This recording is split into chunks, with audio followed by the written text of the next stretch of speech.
Hello mummy అని Malayalam movie. దీని trailer ఈ మధ్యనే రిలీజ్ అయింది. దీని రియాక్షన్ చేయమని నాకు ఒకరైతే కామెంట్ పెట్టారు, కాబట్టి దాని రియాక్షన్ వీడియో అయితే చూద్దాం ఇప్పుడు. സ്റ്റെഫി, എന്താണ് പ്രശ്നം? കുറച്ചു നേരം മെസ്സേജുമില്ല, വിളിച്ചിട്ടും എടുക്കുന്നില്ല. ബോണി, ഞാനത് പറഞ്ഞ ബോണിക്ക് മനസ്സിലാവണമെന്നില്ല.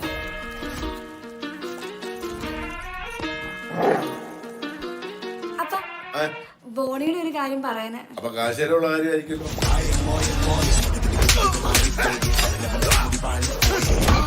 ആദ്യം അപ്പനെ കൊണ്ടായിരുന്നു, അപ്പനൊന്ന് അടങ്ങിയപ്പോ മോൻ കയറി അങ്ങ് വിരിഞ്ഞു. ഞാൻ തന്നെ ഉണ്ടാക്കില്ല, కామెడీ మూవీయా? പക്ഷേ കോസ്റ്റ് നിൽക്കും. ഒരു തോംസ, നീ അവന് വേണ്ടി പറ്റിയ ഒരു ആലോചന കൊണ്ടുപോകണം.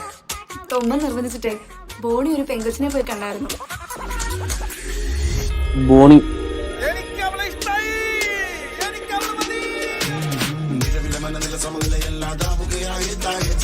ഒരു റിലേഷൻഷിപ്പിൽ ഒരു പ്രശ്നം ഉണ്ടെങ്കിൽ നമ്മൾ തമ്മിൽ സംസാരിച്ച് സോൾവ് ആവുന്ന പ്രശ്നങ്ങളേ ഉള്ളൂ. തുറന്ന് പറയും സ്റ്റെഫി, തുറന്ന് പറഞ്ഞാൽ തീരാത്ത എന്ത് പ്രശ്നങ്ങളും ഞാനാണെങ്കിൽ എന്റെ മമ്മിക്ക് ബോണി ഇഷ്ടമല്ല. മമ്മിക്ക് ഇഷ്ടമല്ലെങ്കിൽ ഞാൻ മമ്മി എടുത്ത് സംസാരിച്ച് ശരിയാക്കും. മമ്മിക്ക് എന്ന് പറയുമ്പോ ఎవరా మమ్మీ? ബോണി ബോണിക്ക് വിശ്വാസമായ മുട്ടാണ്. അത് അത്ഭുതമാണല്ലോ. ഇനി ഇക്കാര്യത്തിൽ എന്ത് സംഭവിച്ചാലും ഫേസ് ചെയ്യാൻ ഞാൻ റെഡിയാണ്.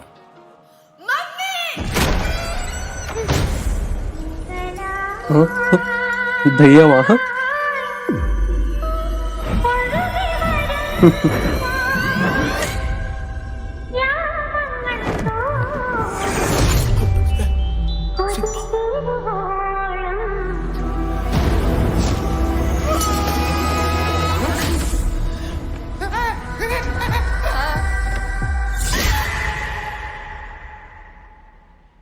ഇതെന്താ സംഭവം?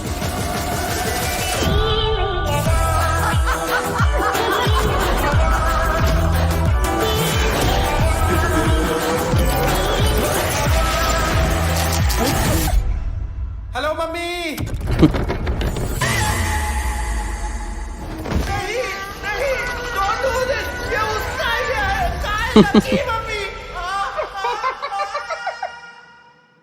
బాగుంది. ఫస్ట్ అలా రొమాంటిక్ కామెడీ లాగా స్టార్ట్ అయింది, తర్వాత మమ్మీ వచ్చింది. ఒరిజినల్ లాంగ్వేజ్ లో మలయాళంలో బాగానే కామెడీగానే ఉన్నట్టుంది, కానీ అది తెలుగులోకి డబ్ అయినాక వర్కౌట్ అవుతుందో లేదో మరి. ఈ మూవీ హీరోని నేను లెవెల్ క్రాస్ అని మూవీ ఉంటది, బాగుంటది. అది కూడా అందులో చూసిన. హీరోయిన్ అయితే ఐశ్వర్య లక్ష్మి, మనకు అక్కడక్కడ మూవీస్ లో కనబడతా ఉంటది. మలయాళంలో ఎక్కువ క్రైమ్ థ్రిల్లర్స్ చూసినా గానీ కామెడీ మూవీస్ అయితే ఎక్కువ చూడలేదు. ఈ మూవీ చూడాలి మరి ఎలా ఉంటుందో. November 21 అంటారు రిలీజ్. అసలు ఇది మన తెలుగు స్టేట్స్ లో అయితే రిలీజ్ అవ్వదు పక్క. ఓటీటీలో వచ్చిన తర్వాత చూడాలి మరి ఎలా ఉందో. ఆ ఓటీటీలో కూడా మంచి డబ్బింగ్ ఆర్టిస్ట్ డబ్బింగ్ చేస్తే బాగుంటది, లేకుంటే కామెడీ వర్కౌట్ కాదు. చూద్దాం మరి. ఇది ట్రైలర్ రియాక్షన్ అయితే. ఇలాంటి రియాక్షన్స్ కోసం మన ఛానల్ సబ్స్క్రైబ్ చేయండి. ఇంకా వెళ్ళొస్తాం మరి. Bye bye.